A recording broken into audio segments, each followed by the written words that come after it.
والصلاة والسلام على أشرف الأنبياء وسيد المرسلين وعلى آله وصحبه ومن تبعهم بإحسان إلى يوم الدين. أما بعد، فأعوذ بالله من الشيطان الرجيم. بسم الله الرحمن الرحيم.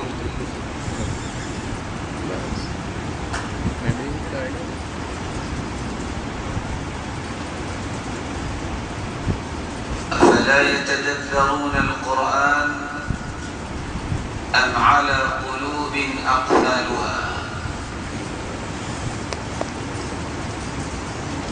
انتہائی قابل قدر سامعین محترم، قرآن مجید فرقان حمید اللہ سبحانہ و تعالی کی حقیقی کلام ہے۔ قرآن مجید ہم سب کے لیے نوشتہ ہدایت ہے۔ قرآن مجید دنیا جہان کی ہر مصیبت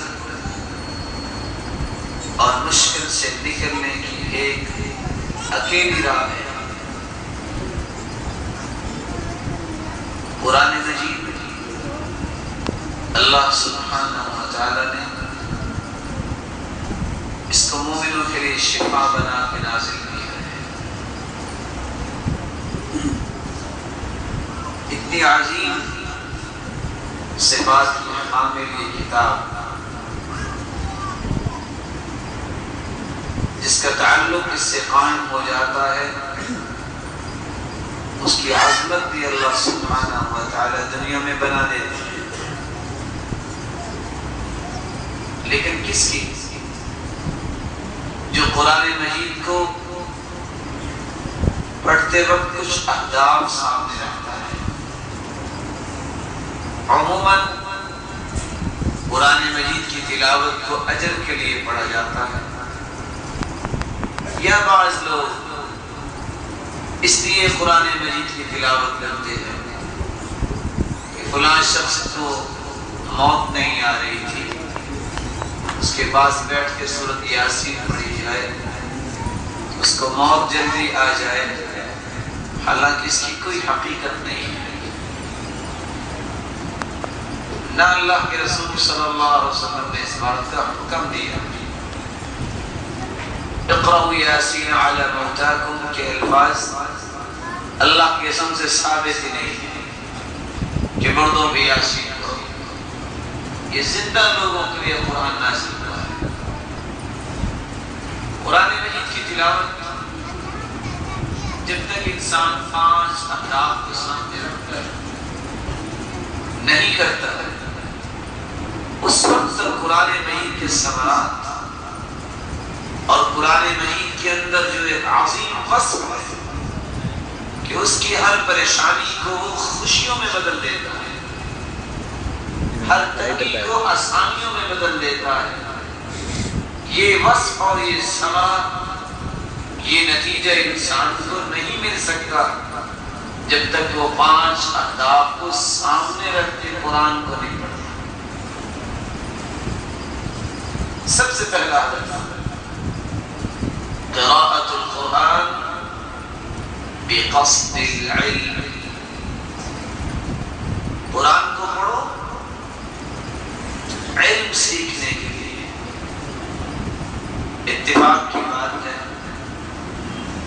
دنیا جہان کی ہر کتاب کو علم کہہ دیں گے، لیکن قرآن کے بارے میں مسلمان کا تصور ہی نہیں ہے کہ اس میں بھی علم ہے۔ اللہ ابن مسعود رضی اللہ تعالی عنہ فرمایا کرتے تھے، اذا اردتم العلم فانصروا هذا القرآن۔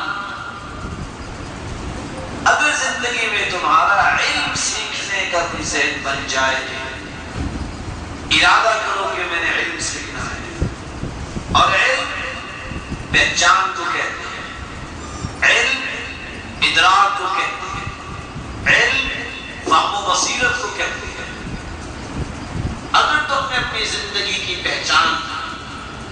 اپنے زندگی کے مقاصد اور اہداف کا ادراک کرنا ہے اور اپنی زندگی اور اپنے دین کے معاملات کی فہم و بصیرت حاصل کرنی ہے تو اس قرآن کو کھول لیا کرو.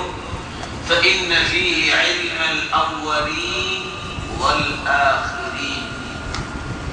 اس قرآن کے اندر پچھلی جتنی بھی قومیں گزری ہیں ان کے بھی علوم و فنون ہیں اور قیامت تک آنے والی انسانیت کے لیے بھی علم موجود ہے.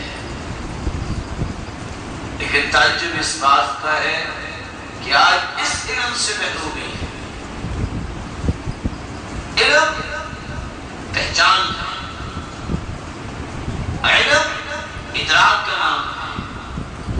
ایک شخص کو اس بات کا اندازہ نہیں کہ اللہ نے مجھے پیدا کیسے کیا ہے.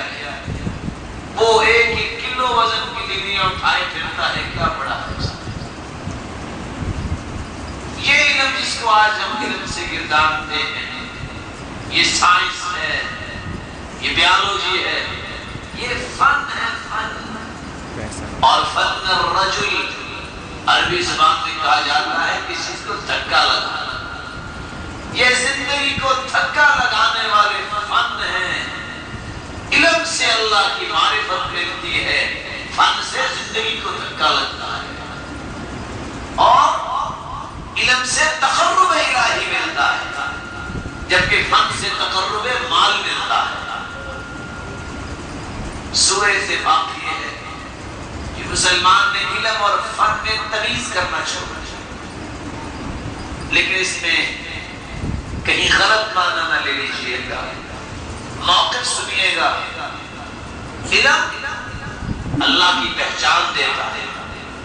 علم انسانیت کی پرواز اور پہچان مہیا کرتا ہے اور علم ہی انسان کو تاریکیوں سے نکال کر روشنیوں میں لاتا ہے. وہ علم وہ ہے جو قرآن مجید کا علم ہے. وہ علم وہ ہے جو حدیث کا علم ہے. لیکن اس کا مطلب یہ نہیں کہ آپ فن نہ سیکھیے. مقدم علم کو کریں. ہاں اللہ اگر آپ کو طاقت دیتا ہے، قوت دیتا ہے، اللہ سب کو پی ایچ ڈی کروائے، کوئی حرج نہیں. لیکن صورتحال یہ ہے کہ ایک انسان دنیا جہان کی ڈگریوں کے پیچھے دھکے کھاتا تو نظر آتا ہے